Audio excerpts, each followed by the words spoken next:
আসুন জেনে নিই ইংলিশে প্রশংসা করাকে কী বলে। না, প্রশংসা করাকে বলে প্রেজ। এটা আমরা 90% মানুষ সেটা জানি যে প্রশংসা করা মানে প্রেজ, কিন্তু প্রেজ ছাড়া আর কী কী শব্দ রয়েছে প্রশংসা করার।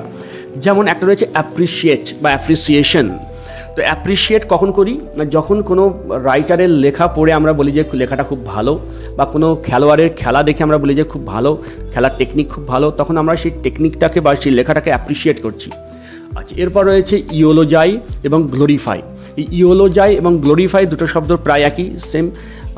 এটা তখন করা হয় যখন কোনো ব্যক্তিকে আমরা খুব প্রশংসা করি এবং ভালো ভালো শব্দ ব্যবহার করে শ্রদ্ধার সঙ্গে তার গৌরব বাড়িয়ে দিই। একে বলা হবে ইওলোজাইজ এবং গ্লোরিফাই।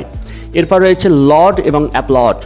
তো অ্যাপ্লড বা লর্ড এটা একটু আমরা শব্দ মিশ্রিত প্রশংসা, অর্থাৎ হাততালি দিয়ে যখন প্রশংসা করি বা সিনেমা হলে যখন সিটি দিয়ে প্রশংসা করে দর্শকরা, তো এটা সাধারণত কোনো স্টেজে বা কোনো সিনেমা হলে কোনো আর্টিস্টের পারফরমেন্স দেখে যখন কেউ প্রশংসা করে এবং বেশ উচ্চ কণ্ঠে করে, সেটাকে বলে লর্ড এবং অ্যাপ্লড। আর রয়েছে অ্যাডমায়ার।